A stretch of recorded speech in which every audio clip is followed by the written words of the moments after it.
فلما ذهب عن ابراہیم الروع، جب ابراہیم کا خوف جاتا رہا، وجاءت البشرا، اور یہ بشارت پہنچ گئی، ان کے لیے خوشی کی بات تھی کہ اب سارا کے ہاں بھی اللہ تعالیٰ بیٹا عطا کرے گا۔ یجادلنا فی قوم لوط، اب اس نے جھگڑنا شروع کر دیا ہم سے قوم لوط کے بارے میں۔ یہ مجادلہ جو ہے یہ تورات میں بڑی تفصیل سے آیا ہے کہ دیکھو تم جو جا رہے ہو، اگر اس شہر کے اندر، ان بستیوں کے اندر 50 آدمی بھی راست باز ہوں گے تو کیا کرو گے؟ کیا پھر بھی ہلاک کر دو گے؟ فرشتوں نے کہا نہیں، اگر 50 آدمی وہاں ہوئے، اگر راست باز ہوئے تو ہم ہلاک نہیں کریں گے۔ اچھا دیکھو، میری کوئی حیثیت نہیں ہے، میں بہت ناچیز ہوں، لیکن میں پھر جرأت کرتا ہوں، میں اللہ سے عرض کرتا ہوں کہ اچھا ہو سکتا ہے 40 ہوں وہاں پر، تو پھر اچھا 40 بھی ہوئے تو پھر ہم ان کو بھی پھر چھوڑ دیں گے، بستیوں کے اوپر عذاب نہیں آئے گا۔ ہوتے ہوتے 5 پہ آ گئے، جس پہ کہ آخر میں کہا گیا کہ اے ابراہیم چھوڑو اب اس بات کو، اب یہ تمہارے رب کا فیصلہ آ چکا۔ وہاں ایک بھی نہیں ہے، تم 5 کی بات کر رہے ہو۔ وہاں تو سوائے حضرت لوط علیہ السلام کے خود اور ان کی 2 بیٹیوں کے اور کوئی بھی نہیں تھا کہ جو ان شہروں میں سے بچا ہو۔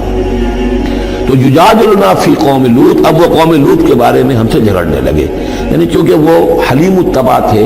طبیعت میں نرمی تھی، وہی جو حضور کی طبیعت میں بھی تھی، حضرت ابو بکر کی طبیعت میں بھی تھی، اس وجہ سے انہوں نے کہا کہ عذاب سے بچنے کی کوئی شکل ہو سکے۔ ان ابراہیم لحلیم اواہ منیب، 3 الفاظ جمع کر دیے گئے۔ یقیناً ابراہیم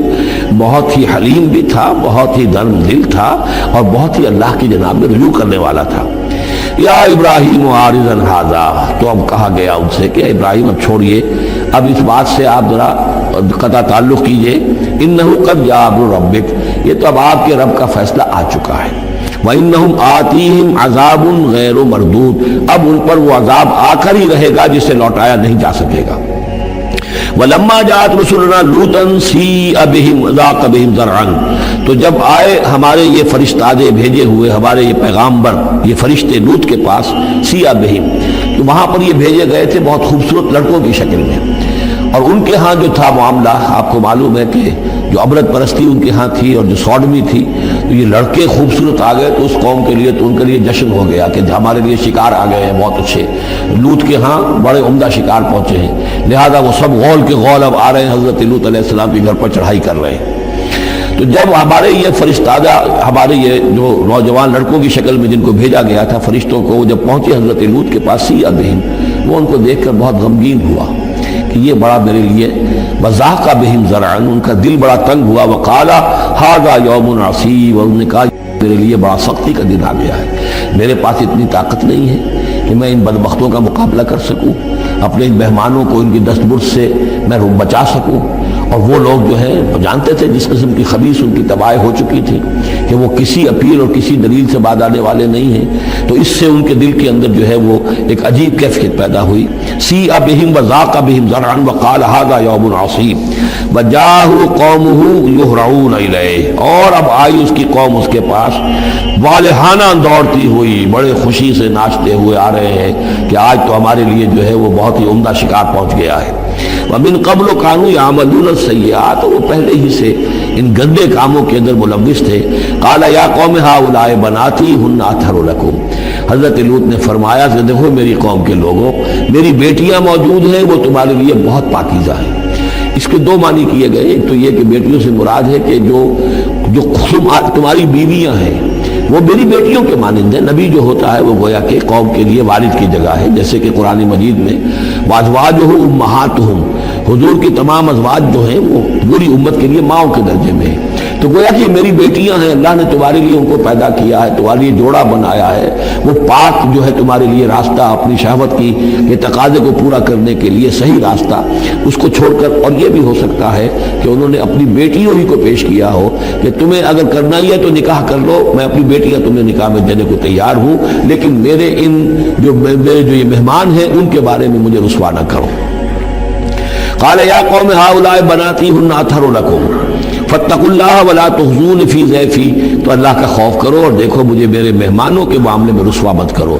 الیس منکم رجل رشید، کیا تم میں کوئی ایک آدمی بھی شریف اور کوئی ایک آدمی بھی نیک چلن نہیں رہا؟ یعنی کوئی تو تم میں سے ایسا نکل آتا جو میرا ساتھ دیتا، جو میری ہاں میں ہاں ملاتا، تم میں تو معلوم ہوتا کہ کوئی ایک شخص بھی شریف النفس باقی نہیں رہا۔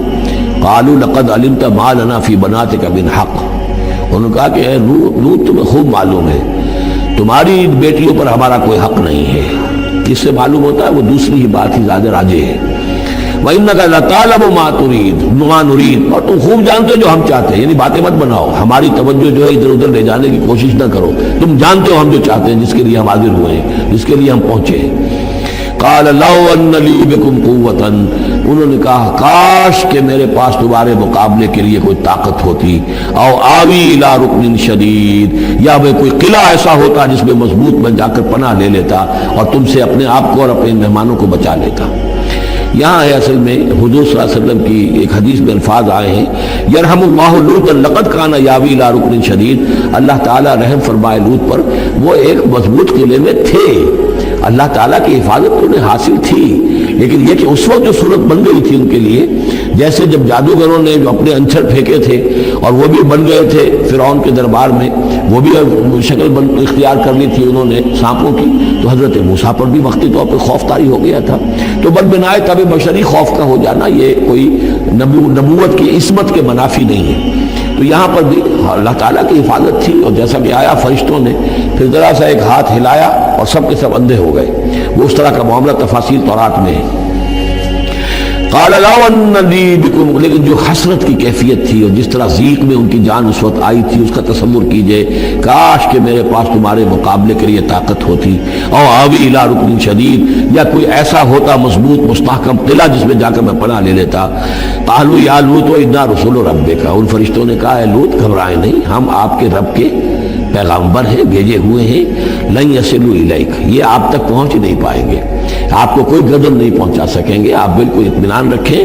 فَأَسْرِ بِأَهْلِكَ بِقِطْعٍ مِّنَ اللَّيْلِ، اور بھی رات کا ایک حصہ جو باقی ہے اس میں آپ اپنے اہل کو لے کر، اپنے گھر والوں کو لے کر نکل جائیے اس بستی سے۔ وَلَا يَلْتَفِتْ مِنْكُمْ أَحَدٌ، اور کوئی بھی آپ میں سے پیچھے نہ دیکھے، پیچھے توجہ نہ کرے، پیچھے کی طرف کوئی خیال نہ آئے کہ ہمارے دوست تھے اور ہمارے یہ تھے اور ہمارے عزیز تھے، إِلَّا امْرَأَتَكَ، اور آپ کی بیوی بھی ساتھ نہیں جائے گی، وہ بھی یہیں رہے گی۔ یہ دو بیویاں ہیں جلیل القدر پیغمبروں کی، جن کا ذکر پھر آئے گا بڑی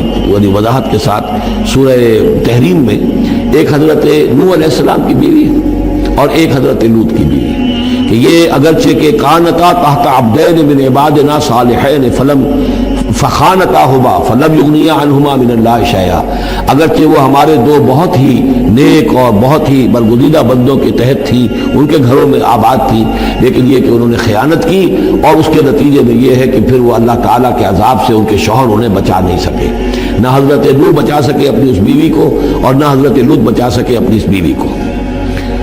الا امرأتک، سوائے آپ کی بیوی کے، انہ مصیبھا ما اصابہم، اس کے اوپر تو وہی مصیبت آ کر رہنی ہے جو ان سب پر آنی ہے۔ ان موعدہم الصبح، اور دیکھیے ان کے وعدے کا وقت صبح کا ہے، صبح کو وہ عذاب آ جائے گا۔ الیس صبح بقریب، کیا صبح قریب نہیں ہے؟ یعنی اب جلدی کیجئے، اب آپ فوری طور پر یہاں سے اپنی بچیوں کو لے کر نکل جائیے۔ فلما جاء امرنا جعلنا عالیہا سافلہا، جب ہمارا حکم آ پہنچا ہم نے اس کے اونچے کو نیچا کر دیا، یعنی کسی بستی کو تلپٹ کیا جائے تو چھت نیچے ہو جائے گی اور جو بنیادیں اوپر آ جائیں گی۔ عالیہا سافلہا، الٹ کر رکھ دیا بستیوں کو۔ وامطرنا علیہا حجارۃ من سجیل، اور مزید ان کے اوپر ہم نے بارش برسائی کنکروں کی، پتھروں کی، یعنی یہ کہ ایک طرف تو یہ کہ کچھ زلزلہ آیا یا کچھ اور زمین میں دھماکہ ہوا، ایکسپلوژن ہوا جس سے وہ بستیاں الٹ گئیں، اور اس کے بعد یہ ہے کہ آسمان سے پھر بارش ہوئی ہے ان پر سجیل۔ یہ سجیل اصل میں فارسی کا لفظ ہے سنگ گل، سنگ گل یعنی یہ کہ مٹی جو ہے اگر کسی صحرا کے اندر تھوڑی سی پھوار پڑے اور زیادہ تیز بارش نہ ہو تو وہ ہر قطرے کے ساتھ تھوڑی سی مٹی مل کر وہ ایک چھوٹا سا دانہ بنتا ہے، اور وہ پھر دھوپ جب پڑتی ہے تو وہ پھر پک جاتا ہے، جیسے کہ کہیں آپ اینٹیں پکاتے ہیں اپنے بھٹیوں کے اندر، یہ پھر کہلاتی ہے سنگ گل، یعنی یہ پتھر تو ہے لیکن یہ پتھر نہیں ہے، یہ مٹی کے بنے ہوئے پتھر ہیں، کنکر ہیں۔ ان کنکروں کی بارش ہوئی جس کے اندر کہ اس کو بالکل دفن کر دیا گیا، اور دونوں شہروں کو منضود تہ برتہ، تہ برتہ وہ جو بارش ہو رہی تھی کنکروں کی تہ برتہ،